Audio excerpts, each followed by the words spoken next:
Hello, and welcome to The Monster and the Child, where childhood studies and monster studies collide. I am Dr. Kathleen Kellett, and this is the second video in my series on the monsters of childhood innocence. Once again, we're going to ask the question of which children are allowed to be seen as innocent, and which children are seen as monsters instead. This is also my first video to unexpectedly become the first part of a two-parter. Turns out there's just too much to say about childhood, monsters, innocence, and disability. So today we're going to cover some historical ground and talk about why the history of disability in society is so relevant to childhood today.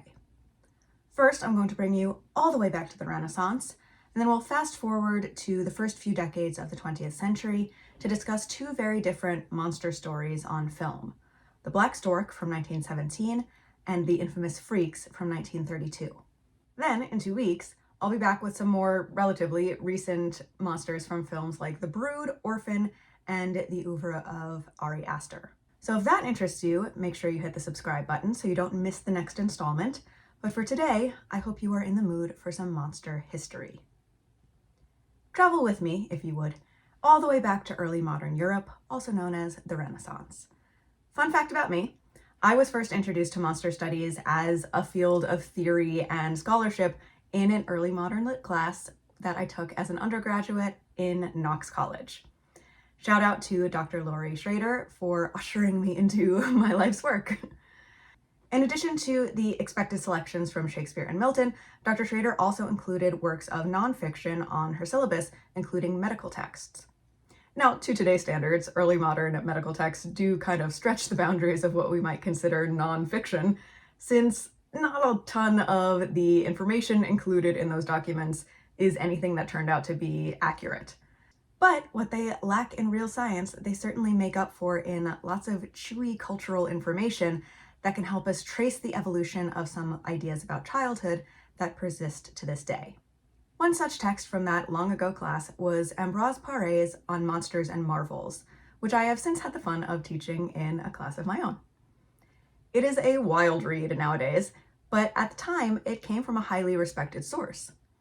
Paré was a 16th century French surgeon, successful and prosperous. He wrote and disseminated surgical texts in French as opposed to Latin, which got him in some hot water for allowing closed knowledge to move beyond the faculty of the medical institutions. In her introduction to her translation of On Monsters and Marvels, Dr. Janice L. Pallister describes Paré as, quote, concerned with the suffering of all mankind, regardless of creed or politics, end quote. In the writings he produced, he was earnestly engaged with understanding and easing medical hardship, just like the majority of medical professionals today. But, as most people with really any kind of disability today can tell you, good intentions and hidden biases are not mutually exclusive. In On Monsters and Marvels, Paré set out to document all the potential causes of, well, what he calls monsters and marvels. Monsters, according to him, are, quote, things that appear outside the course of nature and are usually signs of some forthcoming misfortune, end quote. His first examples are, quote, a child who is born with one arm, another who will have two heads, and additional members over and above the ordinary, end quote. Marvels, meanwhile, are, quote, things which happen that are completely against nature, end quote. These include, quote, when a woman will give birth to a serpent or to a dog, end quote. So, like the real National Enquirer kind of stuff. Despite obviously existing on a spectrum of actual possibility here, both monsters and marvels are born different. Paré also has another category, maimed persons, which include blind people, intersex people, hermaphrodites in his vocabulary, and people with atypical limbs or facial features. So I suppose that, according to him, these don't necessarily rise to the level of monsters, but the maiming that we're looking at here is also primarily congenital. In short, Paré is interested in so-called birth defects, what causes them, and if they can be prevented. Paré acknowledges that in many cases, they cannot. He attributes the first possible causes of monsters to God, both his glory and his wrath. The former includes biblical examples of disability that are then cured by Jesus. The disability existed in the first place so that it could later prove the power of God. The wrath part of the equation, meanwhile, includes a lot of the marvels, those totally impossible occurrences like giving birth to a different species. This, Paré says, often comes from breaking religious laws about reproduction, including interdictions against having sex while a woman is menstruating. So, even though God is still the cause here, we are now getting into Paré's other main reason for monsters: parents. If there is too much or too little seed, you may wind up with a monster, as well as if the seed is rotten or mingled. Womb issues could also be at play. It may be too small, or the monster's posture or crossing her legs may misshape it. There's a certain logic to some of these theories. Too much seed can lead to conjoined twins, whereas a misshapen womb can lead to twisted limbs. The imagination of the pregnant mother can also be a dangerous thing, like how if a woman meditates too long on an image of St. John the Baptist in his hair shirt, she can give birth to a furry daughter. You know, that thing that happens all the time. Injuries to a pregnant mother can also be to blame, and Paré does acknowledge the existence of hereditary illnesses, so some of his observations do hold up scientifically. The doctors of the past were working with a limited set of tools, but though we may scoff at some of their conclusions now, we shouldn't fall into the trap of thinking that everyone before our time was foolish or ridiculous.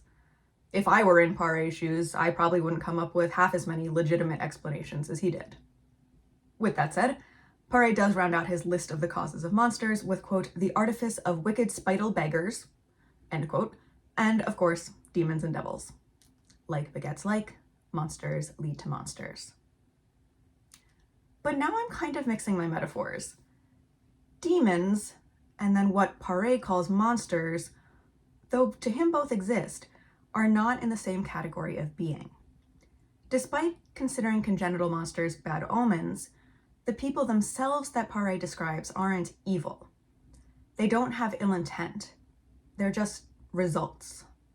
This is a different definition of monster than the one I typically use when discussing fictional characters in a narrative. These monsters are positioned outside of normative humanity and against nature, but not necessarily imbued with malevolent will. In fact, Paré isn't really interested in their will at all, just their biology. Similarly, Michel de Montaigne, writing around contemporaneously with Paré, penned an essay called Of a Monstrous Child. He described a child who had the incomplete body of a twin still fused to his. However, though he identified this child as a monster, he also wrote, quote, those that we call monsters are not so to God, who sees in the immensity of his work the infinite forms that he has comprehended therein, end quote. So again, there is no attribution of malice to this monster. Monstrosity as a category simply describes physical difference. But still, physical difference great enough to call the category of humanity into question in the eyes of these able-bodied writers and their societies. In their article, The Dishuman Child, Dan Goodley, Catherine Runswick-Cole, and Kirsty Lydiard use this de Montaigne passage as a jumping-off point for their analysis of the disabled child's relationship to the social construct of humanity. They write, quote, discussion of the monstrous is inevitably bound up with discussion of the human. Monsters provoke fear, but also fascination, as their ghostly presence, same but not quite, threatens to reposition or even dissolve the boundaries of normality, end quote. We, as a species aware of our own mortality, have a lot of anxiety about our bodies. Inevitably, for all of us, our bodies will slip away from whatever our cultures consider ideal. They can do this gradually with illness and age, or suddenly with violence, but a loss of bodily functionality comes for us all. Visibly disabled people have long, unwillingly, been seen as this uncomfortable symbol of fragility. And that kind of goes double for disabled children, especially once childhood starts to be associated with the uncorrupted, ideal state of nature. Now, in my previous video, I gave a brief overview of the origins of the construction of childhood innocence as we understand the concept today in the Western world. If you haven't watched that yet, I recommend checking it out after this one, but the thing that's important to note here is that in both Paré and de Montaigne's time, we haven't gotten to that construction yet. We're 2 centuries back from Rousseau and his belief in the natural child who only loses his innate goodness through contact with society. But we can see here that the preoccupation with how childhood is related to nature, nature as it is supposed to be, as ordained by a divine creator, predates the conclusions of the later Romantic era. That makes sense. We start out as children. Why wouldn't we look to this part of life to work out our big questions about what humanity means?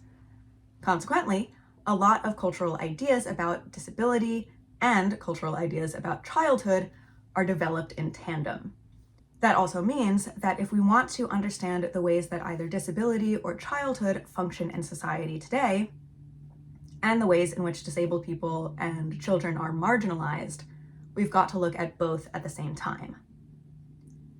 We can already see a big theme of this tandem marginalization in On Monsters and Marvels, in which the disabled children are quite literally objectified, classified, categorized, labeled with terms that highlight their inherent inhumanity. Poirot doesn't hate them. As a surgeon, he wants to help them. He's also clearly fascinated by them, and as Goodley et al. Point out, that is also a facet of monstrosity. But Poirot does very much want to prevent the births of these monsters, at least the ones that can be prevented, mostly through policing the behavior of pregnant people.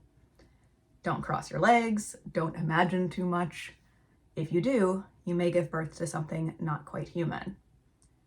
This medical attitude would only be amplified with time, as it came into contact with beliefs about childhood innocence as they gained a stronghold in Western philosophies.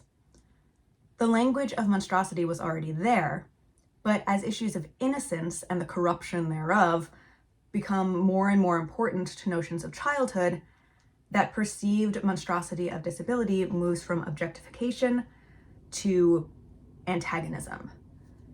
The specter of bad genes is specifically out to get your child.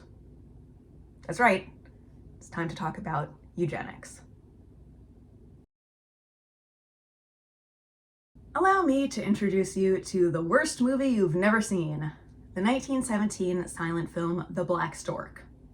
Right away, we can sense the hysterical melodrama with the title, and we can, and should, point and laugh.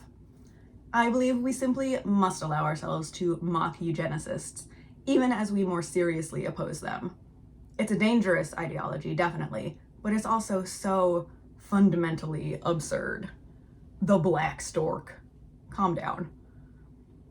And make no mistake, this movie is eugenicist with a capital E. For those of you who may be shaky on the definition, eugenics is a pseudoscientific belief system and set of practices aimed toward perfecting the human race through selective reproduction. Basically, it's a complete misappropriation of Darwinian evolutionary theory.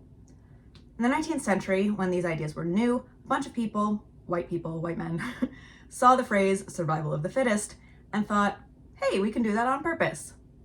Spoiler alert, no we cannot. Evolution occurs via lucky mutation surviving through the generations because they serve a beneficial function in an ecological niche.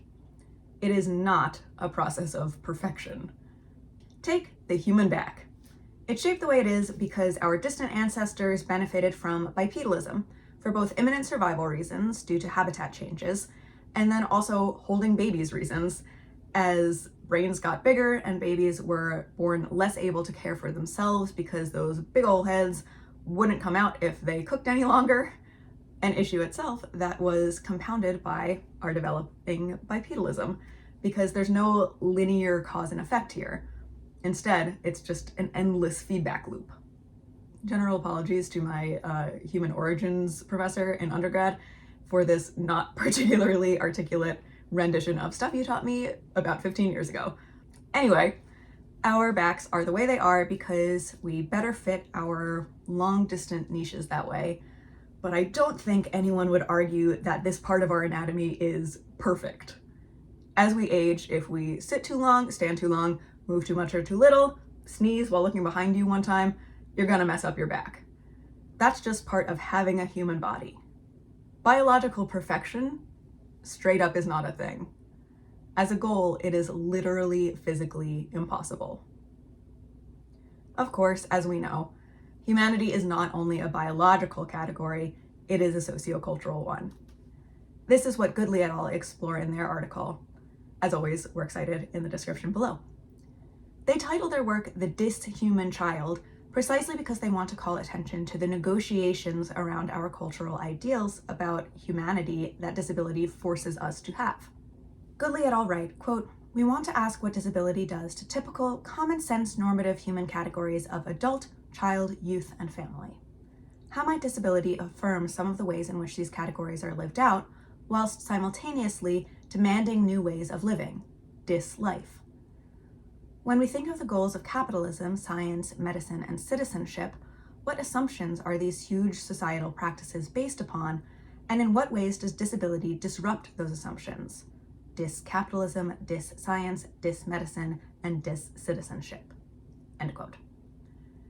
In all of the categories that they name, in the Western context certainly, a major collective goal is progress. Progress toward what? Well, a more perfect society, as defined by those with the most to gain.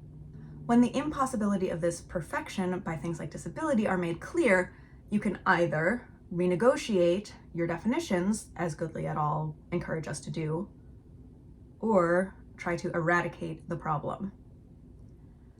So, despite the inherent impossibility, absurdity of its premise, too many people still fall into the allure of eugenicist rhetoric, though most people these days would deny that terminology, even if they're still spouting the same old nonsense. It's not too hard to see why this philosophy could be seductive. It's about health, now and for the future. Who doesn't want health? Who, for instance, wouldn't want to make America healthy again? Well, what do we have to do in order to make that happen? The Black Stork has some ideas. In this film, a heroic eugenicist doctor called Dr. Dickey in the movie, but played by Dr. Henry Heiselden, an actual eugenicist, essentially playing himself, presides over the birth of a newborn with various and sundry, poorly defined, physical disabilities. You see, the baby's father selfishly hid from his wife, quote, "the blood taint of an indiscreet ancestor," end quote, and the decision resulted in a defective child. Dickey/Heiselden, I'm just going to call him by his real name from here on out because it's him, declares that while he could save the child with surgery, it would be far better to let nature take its course and allow the baby to die, because, quote, "there are times when saving a life is a greater crime than taking one," end quote. He'd already made this point when he paraded the disabled children in his institution in front of the prospective parents, decrying the medical advancements that allowed them to live. Heiselden believes, quote, "it's not the fault of the child, but someone is to blame," end quote. After all, quote, "as its babies, so is the nation," end quote.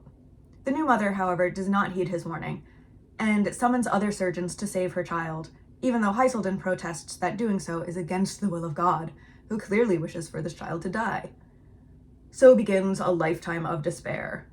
The child is ostracized as an unlucky jinx as a boy, and as a man, he frightens those in polite society, despite just having, a curved spine. Not that this plot would be justified at all with more pronounced markers of visual difference, but the horrified reactions of the people around him are just rendered so absurd when it's like, the guy has scoliosis. Please chill out. Anyway, quote, "unable to longer endure the constant humiliation and embarrassment caused by his deformity, he leaves home and becomes a derelict of the streets," end quote.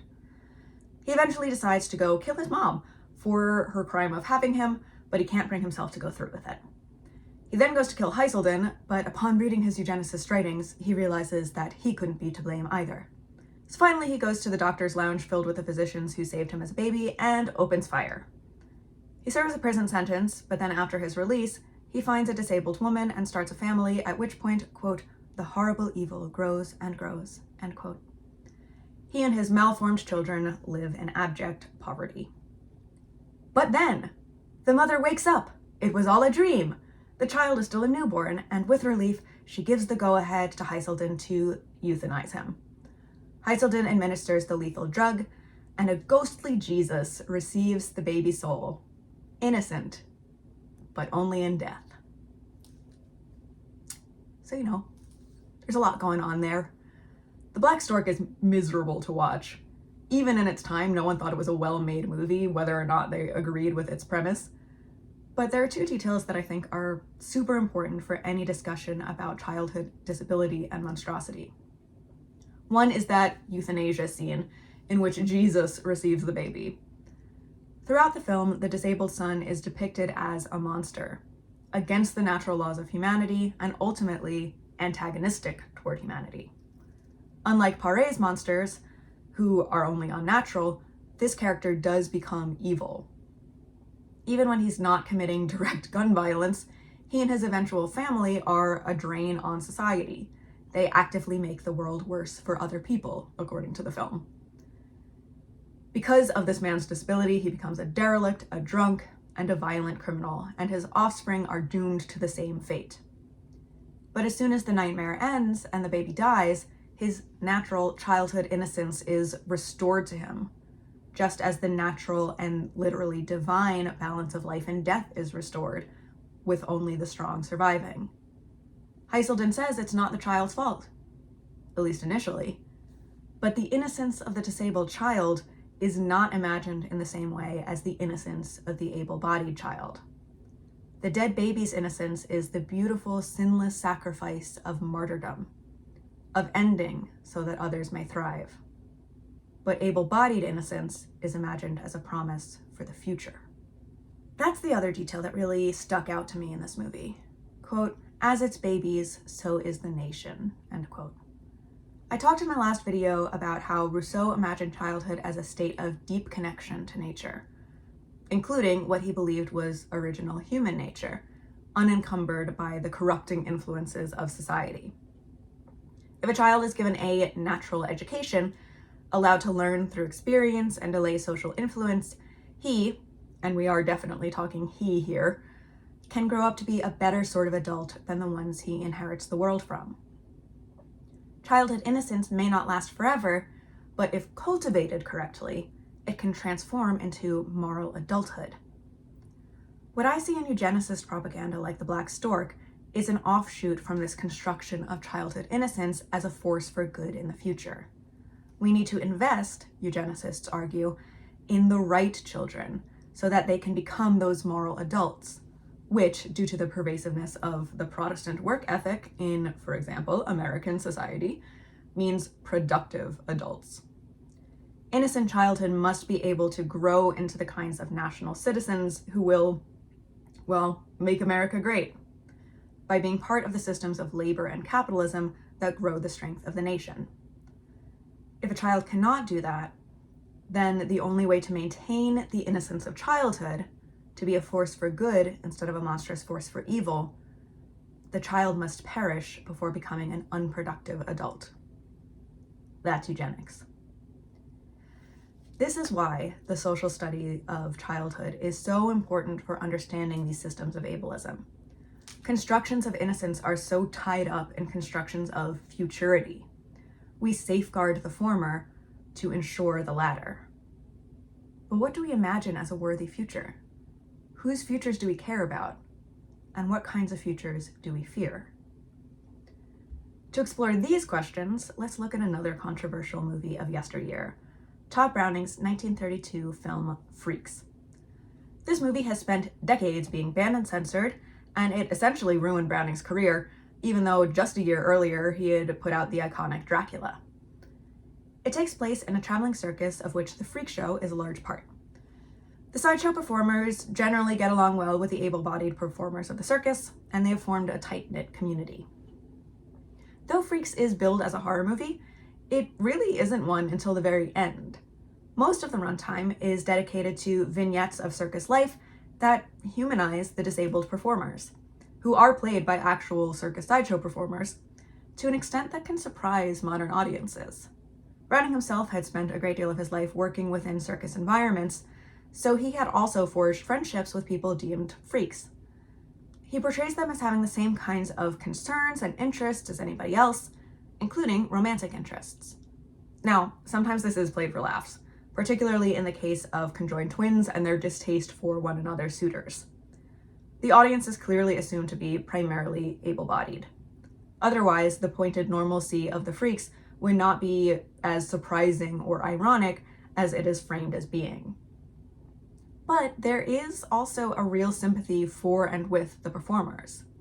For instance, when the bearded lady gives birth, it is a cause for celebration within the community. It is decidedly not the tragedy that plays out in The Black Stork. This community of embodied difference wants to exist as it is, and wants to keep existing in the future, and therefore its children are imbued with the same hopeful futurity and loving innocence as able-bodied children in the mainstream culture outside of the circus. Yet that is not the only thing going on here. The main romantic entanglement in the film, and its primary plot through line amid the vignettes, is the fracturing relationship of the little people Hans and Frida. Hans has fallen for the able-bodied trapeze artist Cleopatra, who encourages his affections because of his inherited wealth. Cleopatra intends to marry Hans for his money and then kill him. Unlike many of the other able-bodied members of the circus, she and her accomplice and lover, Hercules, the strongman, have nothing but disdain for the sideshow performers. She manages to hide this well enough until her wedding banquet with Hans, when the sideshow performers carry out a ritual to welcome her into their fold.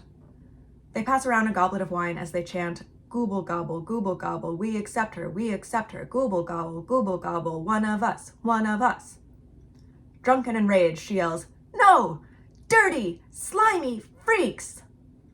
Hans is devastated by her outburst, and she taunts him, "What are you going to do? Are you a man or a baby?"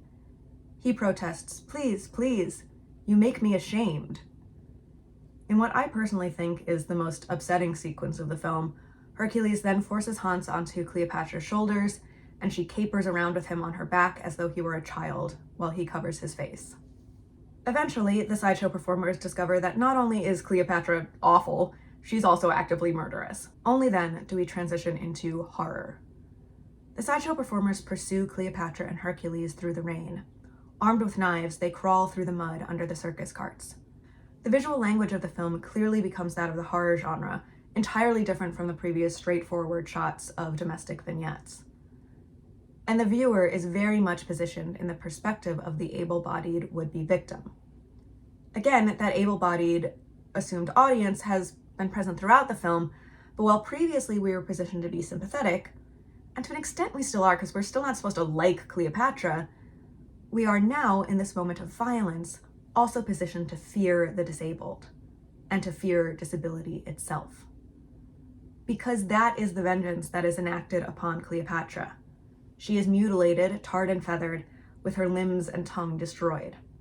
She is now on display in the sideshow, but devoid of the agency and community that the rest of the performers enjoy.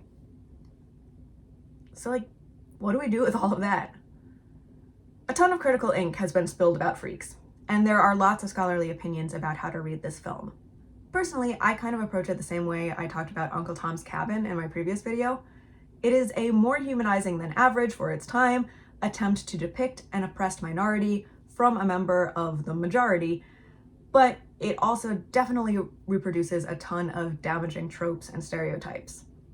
It's not eugenicist, it's not The Black Stork. For its able-bodied audience, it wants to show disability in others as sympathetic, even ordinary. Until Browning's horror director sensibilities kick in, and you get the weird cultish chant. And then, of course, while disability in others may be fine, the prospect of disability in oneself as an able-bodied person is still meant to be terrifying, monstrous. Equally complex and contradictory is the way this film depicts the association of disability and childhood. We've already seen how Hans is humiliated by being treated as a child, a particular cruelty given his specific disability. Here, being treated as a child means having his wishes and feelings disregarded, along with his bodily autonomy. So that gives us a lot of insight into how both the concepts of disability and childhood are constructed in our society, and the social roles that people within these categories are restricted to. While that moment feels like a salient critique, the film also uncritically falls into reproducing these same stereotypes in other scenes. In an earlier part of the movie, two men come upon a group of performers picnicking in the forest. Much of this group is made up of the performers with microcephaly, or atypically small heads, which also involves intellectual disability. The men are horrified and try to chase them away, and the performers retreat to the embrace of the able-bodied Madame Tetralini, who works for the circus. She refers to the performers as children, and one of the men objects, "Children? They're monsters!" Madame Tetralini insists that children is what most of them are, and that they deserve to play in the sunshine. She's right about that last part. They should get to play and be outside and do what they want. But the performers are adults. By calling them children, Madame Tetralini is asserting their innocence, saying that they're not monsters, but also their deficit. This is a common conflation that people with developmental and intellectual disabilities in particular are faced with. Adultism and ableism often go hand in hand, because both envision a fully, typically developed adult as the natural endpoint and pinnacle of humanity. E.K.M. Tisdall explores this connection in her article, The Challenge and Challenging of Childhood Studies, Learning from Disability Studies and Research with Disabled Children. As the title would suggest, Tisdall asserts that scholars of childhood and scholars of disability should work together and learn from one another's theories, given the interconnectedness of their fields. She writes, quote, "Children and disabled people have been treated as lesser because they are positioned as dependent on adults or carers/able-bodied people, respectively," end quote. And as nice as they may sound on the surface, our collective constructions of childhood innocence, or childlike innocence, as it is applied to many disabled people, reinforce these deficit narratives. Remember, innocence is not only about moral purity, but also ignorance, a lack of knowledge, having less awareness, less understanding than adults or people without disabilities.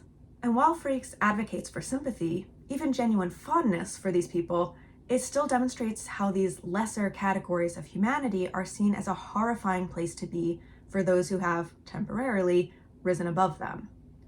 If that's how you're born, we may charitably see you as innocent, not a complete adult, but blameless, like a child. But if an able-bodied person acts immorally, then any bodily damage that comes upon them is their just punishment because it diminishes them. And in Freaks, it's not God or the devil visiting his wrath upon the wrongdoers, as they do in Paret's theories, but the disabled people themselves. Now, here's where I had originally planned to transition into a discussion of further developments of the disabled person as evil villain trope in monster movies with analysis of The Brood and Orphan. But this is already getting pretty long, and there is one more thing we need to talk about before we leave our discussion of eugenics. So, as I said at the start of the video, part 2 of this discussion of childhood disability and monstrosity will come in 2 weeks. But before then, let's close out this conversation with a look at why all of this disability history matters so much for kids today. In April of this year, Robert F. Kennedy Jr., the Secretary of Health and Human Services, said, quote, "Autism destroys families. More importantly, it destroys our greatest resource, which is our children. These are children who should not be suffering like this. These are kids who will never pay taxes. They'll never hold a job. They'll never play baseball. They'll never write a poem. They'll never go out on a date. Many of them will never use a toilet unassisted," end quote. In this statement, RFK Jr. offers a mix of appeals to our dual desires for childhood innocence and futurity. They'll never play baseball. What could be a more idyllic, more American childhood activity than that? Wholesome games of catch with dad, happy little kids, wiped out. They'll never write a poem. Both the promise of art in the child's future, but also the image of the dreamy, romantic child in tune with nature, wiped out. And then, of course, there's the stuff that I'm going to cynically assume really matters to people in positions of power like RFK Jr. The taxes, the jobs, the productivity, all wiped out.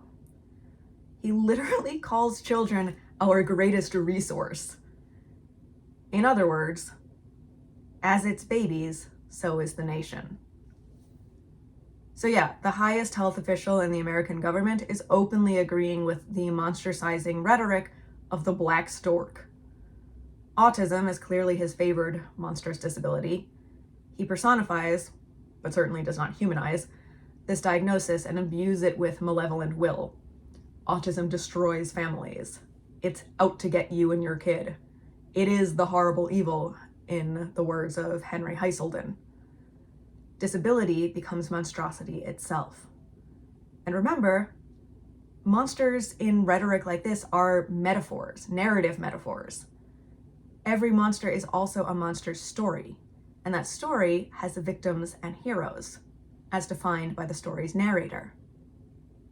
The victims here?